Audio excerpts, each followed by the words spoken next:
সুপ্রিয় দর্শক, আসসালামু আলাইকুম। আপনারা দেখতে পাচ্ছেন আমি ঘরের ভিতরে শাক ফেলাইছি, বিল্ডিংয়ের ভিতরে শাক ফেলাইছি। এই বাল্ডিনে এখন শাক তুলতে এসেছি। তরকারি খুব অভাব, তাই এগুলো ছিঁড়ে ছিঁড়ে খেয়ে ফেলছি। আছে নতুন কিছু শাক বাইর হয়েছে, এগুলো তুলতেছি। আর বৃষ্টি বাদলের দিন, বাজার যেতে পারি নাই, এই জন্যে এই শাক তুলে রান্না করে আমরা ভাত খাবো।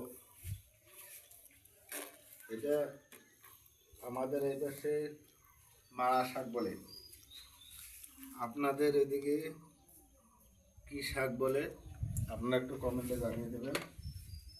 আর আপনারাও আমার মতো এরকম বিল্ডিংয়ের ভিতরে শাক ফেলাইতে পারবেন। এখনো ঘরের টিন লাগা হয় নাই, এই জন্যে আমি শাক ফেলে দিছি।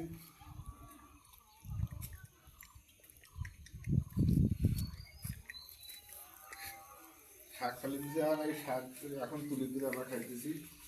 এটা হচ্ছে মারা শাক, আর এইটা হচ্ছে পুঁই শাক। পুঁই শাক, এখানে কয়েক প্রকার শাক আমরা ফেলেছি, এগুলো তুলে তুলে এখন খাবো। যদি ভিডিওটি ভালো লাগে তাহলে আপনারা লাইক করবেন, শেয়ার করে অন্যকে দেখার সুযোগ করে দেবেন।